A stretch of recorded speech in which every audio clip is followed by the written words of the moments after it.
You can navigate the campaign and battle map with the WASD keys, rotate it with the Q and E, and zoom in and out with Z and X, which is exactly what the mouse wheel does. Classic arrow keys could be used to navigate through notifications. If you want to reset orientation of the map, you can click the Point to North button. You can press Tab or click the button with an eye and a scroll to get to the map overlay mode.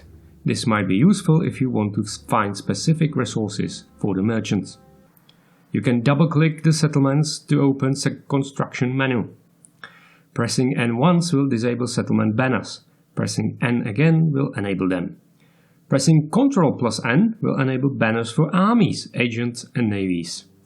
You can change size of these banners in the gameplay settings, second screen. If you don't like the new UI, you can always press K. You can rename a settlement by double-clicking on its name. You can open settlement list by right-clicking the settlement button. With left-click, this will bring settlement list only if no settlement is selected, otherwise it will bring settlement details. You can change taxes for each settlement in settlement list. Unfortunately, you still have to click on each settlement in the list first, but a huge improvement. Similarly, you can bring list of armies, agents and navies with right-clicking the correct buttons. Agents are diplomats, spies, merchants and assassins. You can put your merchants on auto-manage. They will roam the campaign map trying to find the most profitable region for them.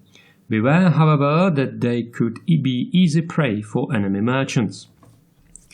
If you hold Shift with mouse cursor over enemy province, you will see who currently controls it, even if you don't have the visual on a settlement. In this tooltip, you can also see how profitable the region is for merchants, roughly. You can see the chance of the success of assassins and merchants by simply hover cursor over their target, if they are in the reasonable vicinity, that is. You can speed the animation by pressing R. You will have to do this once every game session. Prior to 2.02, you had to do it every turn. This is improvement. Suitable husband, adoption and man of the hour notifications now pop to your face. You don't have to worry about missing them or reacting too late.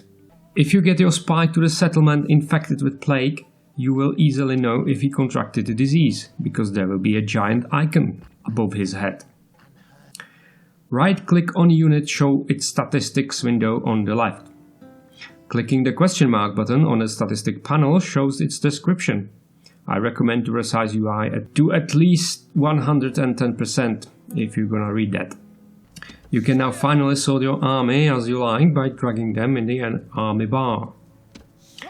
There's a button for this in the bottom right corner. If you want to merge these units instead, you still can do it with holding Ctrl.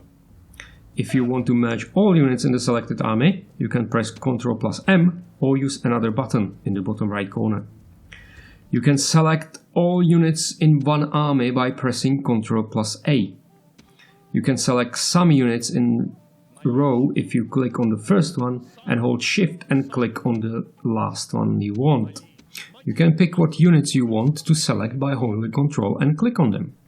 You can access Family Tree screen by pressing the button next to the General Portrait, where Move Followers button used to be. You can move around Family Tree by holding middle mouse button. Move Follower buttons is now in the Character Details screen.